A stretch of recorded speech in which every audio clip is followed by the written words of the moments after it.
The road shimmered with heat, and in the middle of it sat a silver Mercedes-Benz, motionless, one tire flat and useless.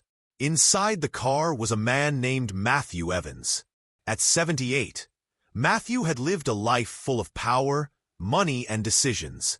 Retired now, but still sharp, he had built an empire in finance that once had his name in the newspapers. His suits were always tailored, his home had rooms he never stepped into, and his time was usually spent alone with a quiet glass of scotch. But on this particular day, the great Matthew Evans found himself sweating in a car he couldn't drive, in the middle of a quiet backroad with no signal and no help in sight. He tapped his thumb against the steering wheel impatiently. He hated waiting. Just as he leaned back in frustration, he saw something moving in the distance. A figure, walking toward him. At first, he assumed it might be someone asking for help. But it was the other way around. It was a boy, maybe 13, wearing a faded red t-shirt, dusty jeans, and shoes that had clearly seen better days. His hair was short, face serious, eyes scanning the scene like someone used to solving problems. The boy stopped by the car window and tilted his head. "Got a flat, sir?" he asked, his voice calm, respectful. Matthew nodded, a little surprised by the boy's tone. "Yes, I was calling for help, but no signal out here." The boy looked around, then smiled just slightly. "I can fix it for you. My grandpa taught me last summer." Matthew hesitated. "You sure? Got a spare in the trunk?" the boy asked, already walking to the back of the car. Matthew popped it open. Inside, the tools were still in their place, untouched for years. The boy worked quickly, kneeling beside the car, loosening bolts, lifting the jack like he'd done it 100 times before. His hands were small but sure, steady, not a moment of doubt in them. Matthew stood there awkwardly. He was used to assistants, to employees, to people who did what they were paid for. But this boy, he was helping for no reason at all. "What's your name?" Matthew finally asked. "Elijah," the boy said, without looking up. "Elijah Carter." "That's a good name," Matthew replied. Elijah gave a small shrug and kept working. In less than 15 minutes, the spare was on. The tools were packed away neatly in the trunk. Elijah wiped his hands on his jeans and stood up, squinting at the sun. "All done," he said, like it was nothing. Matthew reached into his wallet, pulled out a few crisp bills, and held them out. "Here, take this. You really helped me." But Elijah stepped back, hands raised politely. "No thank you, sir. I don't do things for money. Just happy to help." And just like that, he turned and started walking away. Matthew stood frozen, the money still in his hand, watching the boy disappear into the distance. It was strange. No one had ever refused money from him. Ever. For the rest of the drive, Matthew couldn't stop thinking about Elijah. There was something in that boy, something powerful in his simplicity, his dignity. He didn't ask for praise. He didn't try to impress. He just did the right thing. That night, Matthew sat in his enormous study. The shelves were filled with books he never read. His dinner, steak and asparagus, sat untouched. He stared at the wall, at nothing really, and thought of dusty sneakers and a boy who smiled like kindness was enough. And for the first time in years, Matthew Evans didn't feel proud. He felt small. The next morning, Matthew did something he hadn't done in a long, long time. He went out without a schedule. He drove back to the same road, hoping to find Elijah. But the road was empty. So he started asking around. Gas stations, small diners, corner shops. Most people just shrugged, until one older woman behind a cafe counter wiped her hands and said, "Sounds like you're talking about Elijah. Lives in Harlan with his mama." "Good boy." "Harlan," Matthew repeated. The town was an hour away, nestled deep in the hills. Matthew had never been there.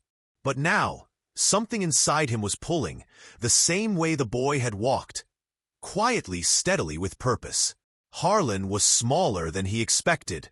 A few shops, faded houses, dogs napping on porches. He asked around some more, and eventually found himself in front of a little home at the edge of town. It was worn but tidy, a sagging porch and a wooden fence patched with different pieces of wood. He knocked. The door opened slowly. A woman stood there, early 40s, tired eyes but a soft face. She looked at him curiously. "Can I help you?" "Good afternoon," Matthew said, clearing his throat. I think I met your son yesterday." "Elijah?" "He helped me fix a flat tire." Her face instantly lit up. "That sounds like him. Always helping folks. I just wanted to thank him properly. He wouldn't take anything from me." She smiled gently and stepped aside. "He's out back. You're welcome to wait." Inside, the home was simple. Mismatched furniture. Photos on the walls. A few drawings taped to the fridge. It was nothing like Matthew's mansion, but it felt warmer, more alive. He followed her out back. Elijah was hammering a nail into the fence, fixing another broken panel. He looked up and blinked in surprise. "Hey, mister, you found me." Matthew chuckled. "I did. You okay?" Elijah asked. "Car working all right?" "It is," Matthew said. "Thanks to you. I couldn't stop thinking about what you did. You helped me, then walked away." "Why?" Elijah shrugged. "Because you needed help. But most people, they don't help without expecting something in return." The boy tilted his head, confused. "If someone needs help, and I can do it, why wouldn't I?" Matthew was quiet. He looked around the yard, at the worn fence, the patchy grass, the old swing set with one missing chain. They didn't have much, but the boy didn't act like someone who was missing anything. "You've got a good head on your shoulders," Matthew said sincerely. Elijah grinned. "Thanks. My mom says the same thing." Just then, the back door opened and his mom called out, "Elijah, come wash up before lunch." She saw Matthew and smiled. "Would you care to join us? It's just stew, but we'd love to have you." Matthew hesitated. He wasn't used to this. Kindness without strings. But he nodded. "I'd love to." Inside, the kitchen smelled like fresh bread and garlic. The table was small but set carefully. Elijah washed up and joined them, chatting about school, friends, and how he wanted to be an engineer someday. Matthew listened, barely touching his food. There was something in this house that he hadn't felt in years. Not in his meetings, not in his expensive clubs, not even in his family reunions. Something real. Connection. When lunch ended and the dishes were cleared, Matthew stood. He turned to Elijah's mom. "You've done a remarkable job raising him." She smiled, eyes wet. "Thank you. We've had our share of hard times. But I always tell him, it's not about how much you have. It's about how much you give." Matthew nodded slowly, and in that moment he knew. He wasn't done. Not with this boy. Not with this family. Not with what that tire on that hot Kentucky road had started. Matthew Evans left Elijah's house that afternoon with more than just a full stomach. He left with something stirring inside him. Something quiet and powerful. He couldn't name it, but he knew it had changed him. As he drove back through the winding roads toward his grand estate, the memory of Elijah's simple words echoed in his mind. "If someone needs help and I can do it, why wouldn't I?" The innocence in that question had pierced through decades of Matthew's hardened logic. A boy with nothing had taught a man with everything what generosity really meant. That night, Matthew sat in his study. No scotch this time, no business reports or numbers to analyze. Just silence. And in that silence he decided he had to give back. Not because he was guilty, not because he felt sorry, but because it was right. The very next morning, Matthew made calls, dozens of them, to old colleagues, trusted contractors, people who owed him favors, or respected him enough not to ask too many questions. By noon, a plan had formed. He didn't want to drop money from the sky, or give some meaningless handout. He wanted to rebuild that home, carefully, respectfully, quietly. By the end of the week, a small team of workers had shown up at Elijah's front yard. Elijah and his mother came out onto the porch, blinking in confusion. A delivery truck pulled up, followed by a carpenter's van. Then a man with blueprints rolled under his arm. Elijah looked up at Matthew, who stood beside his car in a crisp shirt and jeans, far simpler than the tailored suits he usually wore. "What's all this?" Elijah asked, eyes wide. Matthew walked up, placing a gentle hand on the boy's shoulder. "This," he said softly, "is my way of saying thank you." Elijah's mother stepped down the porch steps, eyebrows furrowed. "Mr. Evans, you didn't need to do all this." Matthew looked her in the eyes. "You're right. I didn't need to. But I want to." He paused. "You gave me something I didn't know I'd lost. Hope in the goodness of people. You reminded me of who I used to be, and I'd like to honor that." Her eyes welled up with tears. She opened her mouth to protest again, but closed it, swallowing the emotion instead.